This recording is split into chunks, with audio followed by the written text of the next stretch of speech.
क्या आपने कभी सोचा है कि अगर आपकी तीसरी आंख खुल जाए तो दुनिया कैसी दिखेगी? क्या आप नए आयामों को देख पाएंगे? क्या आप लोगों के विचार पढ़ सकेंगे?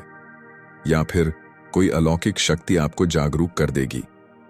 आज इस वीडियो में हम जानेंगे कि जब किसी साधक का तीसरा नेत्र खुलता है तो उसे कौन कौन से 5 चमत्कारी अनुभव होते हैं। अगर आप भी अपनी तीसरी आंख खोलने की साधना कर रहे हैं या इस रहस्य को समझना चाहते हैं तो इस वीडियो को अंत तक जरूर देखें। 1.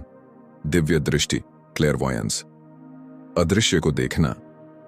जब किसी साधक का तीसरा नेत्र सक्रिय होता है तो उसे दिव्य दृष्टि प्राप्त होती है। इसका अर्थ है कि वह भौतिक दुनिया के पार भी देख सकता है। कई साधकों ने बताया है कि उन्हें ऊर्जाएं, आभा मंडल यानी ऑरा और अदृश्य जीवों की उपस्थिति महसूस होने लगती है। उदाहरण के लिए मानो एक व्यक्ति ध्यान में बैठा है और उसकी तीसरी आंख से नीली रोशनी निकल रही है। फिर वह हवा में तैरती ऊर्जा को देख रहा है। कुछ लोगों को भविष्य की झलकियां भी मिलने लगती हैं। यह किसी सपने जैसा नहीं बल्कि वास्तविक प्रतीत होता है। साधकों के अनुसार जब तीसरा नेत्र खुलता है तो हमें यह समझ आता है कि यह संसार केवल उतना ही नहीं है जितना हमारी 2 आंखें देखती हैं। 2. मानसिक टेलीपैथी, विचारों को पढ़ना। क्या आपने कभी सोचा है कि बिना कहे किसी के विचार जानना कैसा लगेगा?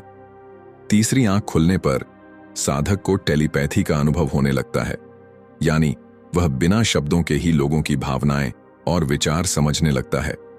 मानो 2 व्यक्ति आमने सामने बैठे हैं, एक की तीसरी आंख चमक रही है और वह बिना बोले दूसरे के मन की बात जान रहा है। योगियों और साधकों का मानना है कि जब यह क्षमता विकसित होती है तो इंसान झूठ और सच्चाई को पहचान सकता है। कई बार यह अनुभव इतना तीव्र होता है कि साधक को दूसरों की गुप्त बातें भी पता चलने लगती हैं। टेलीपैथी एक ऐसी मानसिक क्षमता है जिसमें व्यक्ति बिना किसी शारीरिक संकेत, शब्द या तकनीकी माध्यम के सिर्फ मन की शक्ति से किसी और व्यक्ति के विचारों, भावनाओं या संदेशों को समझ सकता है या भेज सकता है। इसे माइंड टू माइंड कम्युनिकेशन भी कहा जाता है। कैसे काम करती है टेलीपैथी?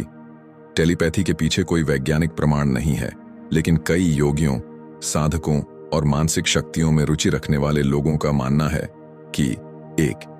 हम सभी ऊर्जा तरंगों, वाइब्रेशंस से जुड़े हैं। 2.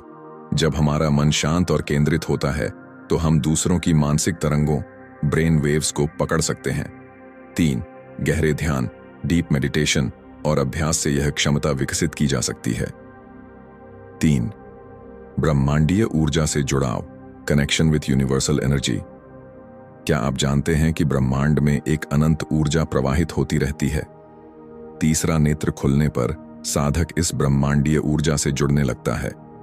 ब्रह्मांडीय ऊर्जा, कॉस्मिक एनर्जी, एक अनंत शक्ति है जो पूरे ब्रह्मांड में प्रवाहित होती है। यह ऊर्जा हमारे शरीर, मन और आत्मा को संतुलित रखती है। जब हम इससे जुड़ते हैं तो हमें मानसिक शांति, आध्यात्मिक ज्ञान और जीवन में एक नई ऊर्जा का अनुभव होता है। ध्यान सबसे प्रभावी तरीका है ब्रह्मांडीय ऊर्जा को ग्रहण करने का। कैसे करें? किसी शांत स्थान पर बैठें, रीढ़ सीधी रखें, आंखें बंद करें और धीमी गहरी सांस लें। अपने मन को शून्य करें और ऊर्जा को महसूस करें। AUM या सोहम मंत्र का जाप करें। कल्पना करें कि ऊपर से एक दिव्य रोशनी, गोल्डन लाइट, आपके शरीर में प्रवेश कर रही है। ध्यान में बैठे व्यक्ति के चारों ओर स्वर्णिम ऊर्जा प्रवाहित हो रही है।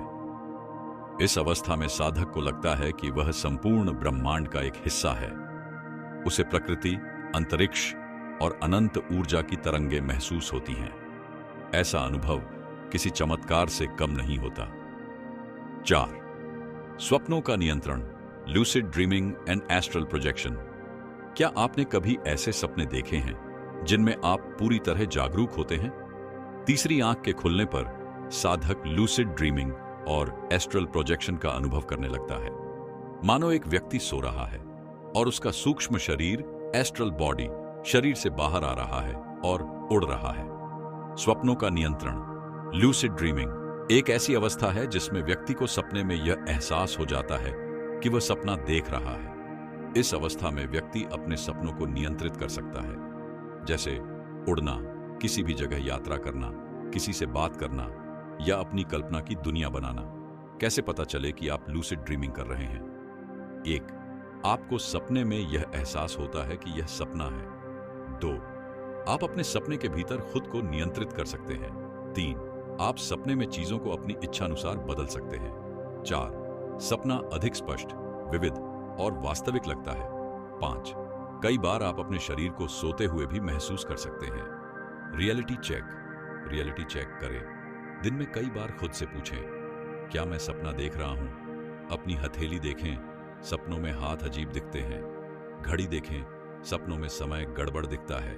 दर्पण में देखें, सपना हो तो चेहरा अलग या विकृत दिखेगा। धीरे धीरे आपका दिमाग इसे आदत बना लेगा और सपने में भी यह चेक करने लगेगा। इस अवस्था में व्यक्ति अपने सपनों को नियंत्रित कर सकता है और कभी-कभी अपने भौतिक शरीर से बाहर निकलकर सूक्ष्म यात्रा कर सकता है। कई योगी इसे आत्मिक यात्रा, एस्ट्रल ट्रैवल भी कहते हैं, जिसमें वे किसी भी स्थान पर जा सकते हैं, भले ही वह कितना भी दूर क्यों ना हो। 5. शुद्ध आनंद और आत्मज्ञान, ब्लिस एंड सेल्फ रियलाइजेशन। आखिरी और सबसे महत्वपूर्ण अनुभव होता है आत्मज्ञान। जब तीसरा नेत्र खुलता है तो व्यक्ति को एक अनोखी शांति और आनंद की अनुभूति होती है। उसे संसार का वास्तविक स्वरूप समझ में आने लगता है, मानो एक संत मुस्कुरा रहा है, उसके चारों ओर दिव्य प्रकाश फैला हुआ है। इस अवस्था में साधक को यह एहसास होता है कि वह केवल यह शरीर नहीं बल्कि एक अनंत आत्मा है। यह अनुभव सभी सांसारिक दुखों से परे होता है। यही कारण है कि योगी और साधु तीसरी आंख की साधना में इतने लीन रहते हैं। अब आपकी बारी। तो दोस्तों, ये थे वे 5 अद्भुत अनुभव जो किसी साधक को तीसरा नेत्र खुलने पर होते हैं। अब आप बताइए, क्या आपने इनमें से किसी अनुभव को महसूस किया है या आप तीसरी आंख खोलने की साधना कर रहे हैं? अपनी राय हमें कमेंट में जरूर बताएं। अगर आपको यह वीडियो पसंद आई हो तो इसे लाइक करें, अपने दोस्तों के साथ शेयर करें और हमारे चैनल को सब्सक्राइब करना ना भूलें, ताकि हम आपके लिए और भी रोचक और आध्यात्मिक वीडियो ला सकें। मिलते हैं अगले वीडियो में।